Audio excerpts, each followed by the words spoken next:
Hello and welcome back to your therapy guide. I'm Dr. Yadegarfard, and today we're going to explore something that quietly shapes how we feel about ourselves, other people, and our past, often without us realizing it.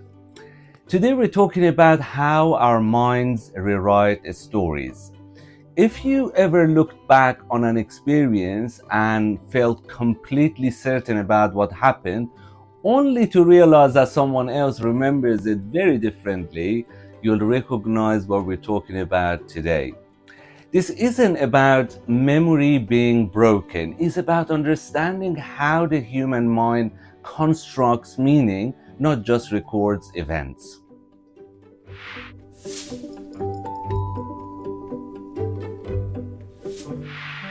Memory is not a video recording. Many people imagine memory like a recording.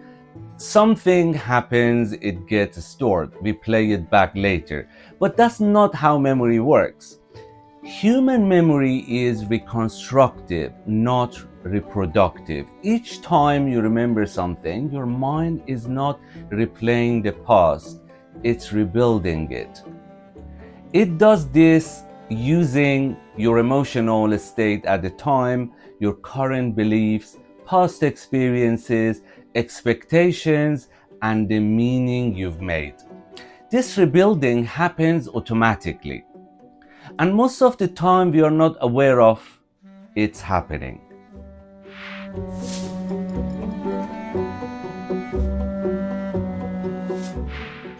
This matters because many emotional difficulties are connected not just to what happened, but to the story the mind tells about what happened.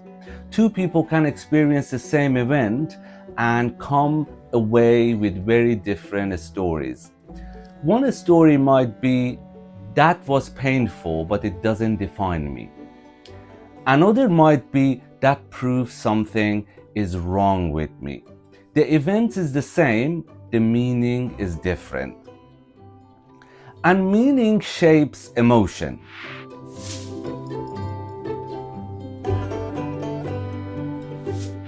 Our minds are meaning-making systems. From early on, we try to answer questions like, what does this say about me? Am I safe? Can I trust people? What should I expect from the world? Experiences doesn't sit in memory as neutral facts. Those stories help us predict what might happen next and protect ourselves from harm. But over time, they can also become rigid.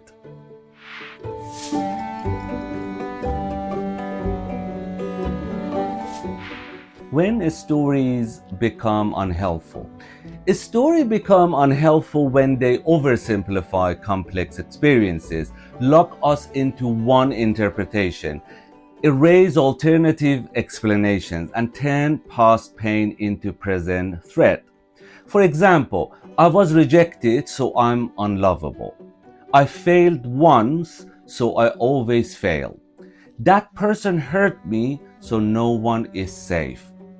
These stories feel true because they're emotionally charged, but emotional truth is not always the whole picture.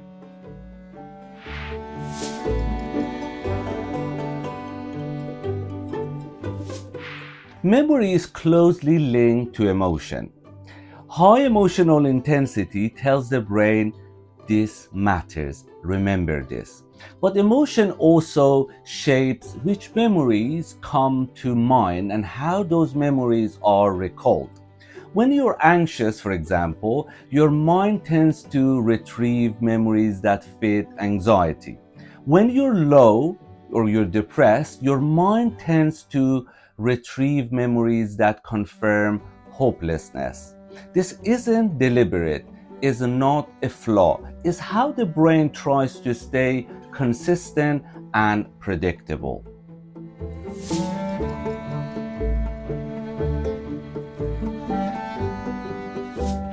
This often shows up in relationships.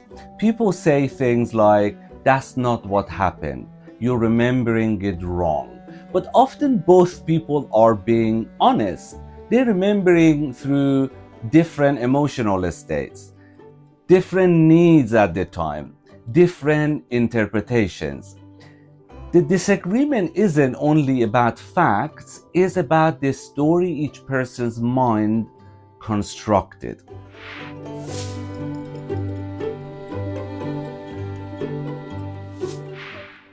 Therapy usually doesn't try to decide which memory is correct.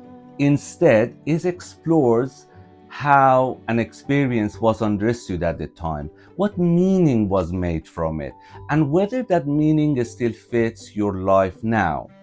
The aim isn't to erase memory, it's to loosen the grip of a single fixed interpretation that may no longer be serving you.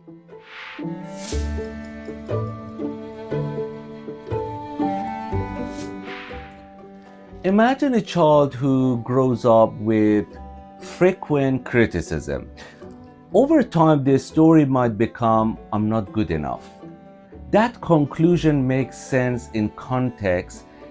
It helps the child stay alert and avoid further harm. But years later, the same story may still be running, even when it no longer protects. Therapy helps gently ask, what happened? What did you conclude at the time? What else might also be true now? That's not denial, that's expansion.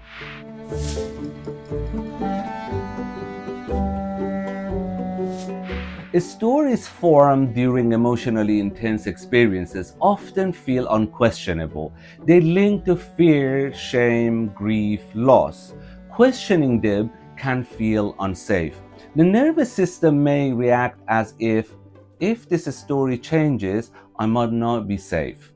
That's why working with emotionally charged memories and the personal story attached to them needs to be slow, respectful, and compassionate.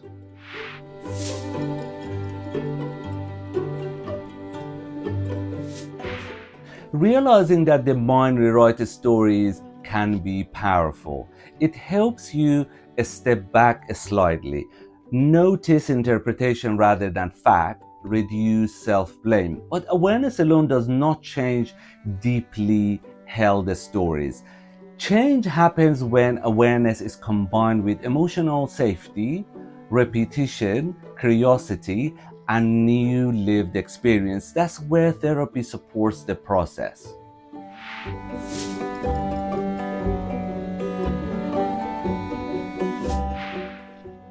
Why this is not positive thinking? This isn't about choosing a nicer story. It's not about pretending painful experiences were fine. It's about allowing complexity, nuance, and more than one truth. A story can hold pain without defining who you are.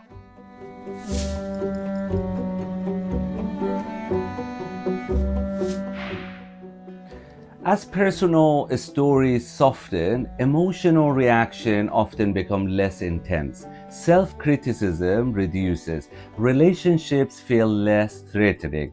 Choice increases. Not because the past disappears, because it stops controlling the present. Before we finish, I want to leave you with this. Your mind doesn't rewrite stories to harm you. It does it to help you survive, make sense of your experiences, and move forward. Therapy isn't about deleting those stories. It's about giving them context, flexibility, and a space to evolve as you do. Thank you for joining me today on your therapy guide. If you found this episode helpful, please subscribe and share it with someone who might benefit. Until next time, as always say, stay curious, stay compassionate, and take care of yourself.